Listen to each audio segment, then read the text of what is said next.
Laban ng Gilas kontra sa Guam. Napaka-importante. Head coach ng Guam may pasaring sa Gilas, Pilipinas. Bukas nga mga chong ay magaganap na ang first window kung saan una nating makakaharap ang Guam sa kanilang lugar.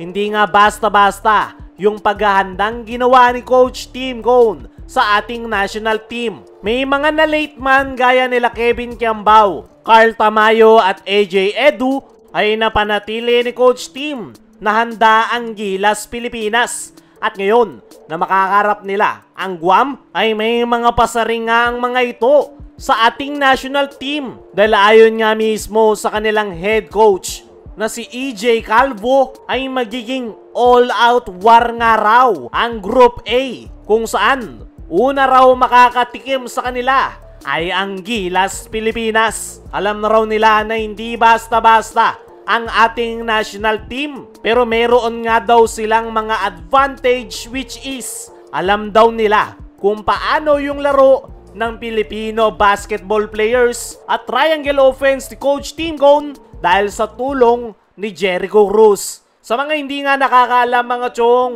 ay sa Guam naglalaro si Jericho Cruz at isa nga ito sa mga main guy ng Guam sa kanilang koponan. At ayon nga sa naging statement na yan na Guam, ay pinapakita nila na hindi sila nai-intimidate sa Gilas at ready sila sa magiging laro. Natural, parang psychological warfare din ito.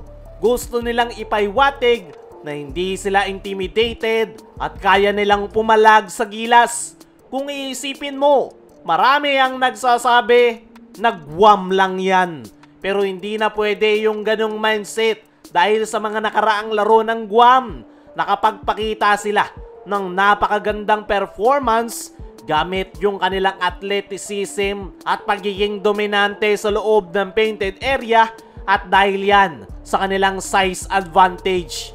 Yan yung mga bagay na medyo magiging challenge para sa Gilas, Pilipinas. Dahil hindi rin talaga basta-basta ang Guam. Dahil kung i-scout mo yung kanilang laro, malalaki yung kanilang mga wingman, explosive yung mga gwardya at mas structured sila kumpara nung mga nakalipas na taon. Kumbaga, napakalaki ng kanilang in-improve.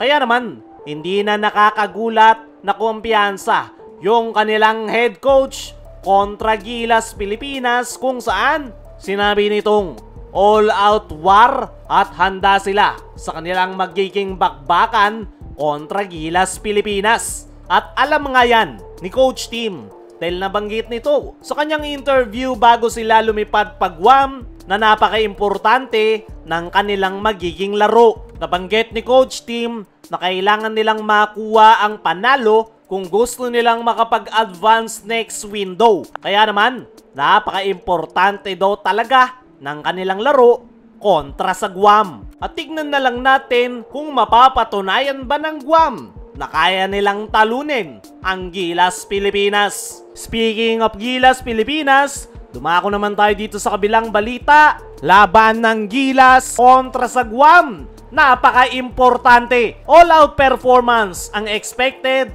na ipapakita ng Gilas, Pilipinas kontra sa Guam. Dahil nabanggit ni Coach Tim sa kanyang naging latest interview na yung dalawang magkasunod na laro nila kontra sa Guam ang pinaka-importante sa buong qualifiers. Bakit kamo? Ang sagot ay kapag naipanalo ng Gilas yung dalawang sunod na laro nila kontra sa Guam ay makapag-a-advance na sila sa second round. Sa mga hindi nakakaalam, dalawang beses natin makakaharap ang Guam. Una ay bukas, sunod ay sa December 1 kung saan tayo naman ang host country. Kaya kung may papanalo ng Gilas ang kanilang dalawang magkasunod na laro kontra sa Guam, ay automatic na third spot tayo sa Group A at mag-a-advance sa second round. Kaya naman, all out nga si Coach Tim Cone para sa Gilas, Pilipinas. Dahil yan yung pinakamadaling way para mag-advance sa second window. Dahil aminin man natin o hindi, mahirap makalaban ang Australia at New Zealand. Yang dalawang yan nga yung powerhouse team Kaya naman nating manalo dyan, pero mas madaling way nga ay yung talunin ang Guam ng 2 sunod. Pero para sa akin mga chong, hindi rin magiging madali para sa Gilas na talunin ng Guam. Gaya ng sabi natin kanina, hindi na rin basta-basta ang nasabing koponan. Napakalaki ng kanilang inimprove, kaya naman hindi rin basta-basta yung paghahandang ginawa ng ating national team. At yan nga rin yung dahilan kung bakit mas pinili ni Coach Tim sa kanyang final 12-man lineup yung mga player na mayroong ng knowledge sa kanyang sistema na triangle offense dahil gusto niyang makasiguro na makukuha nila ang panalo kontra sa Guam. At tingnan na lang natin kung may ipapanalo ba yan ng Gilas Pilipinas. Ayo mga chong, ano ang masasabi nyo na kailangang manalo ng 2 sunod ng Gilas kontra sa Guam? Ano rin yung masasabi nyo na kumpiyansa ang Guam na tatalunin nila ang Gilas? I-comment mo lang dyan sa ibaba.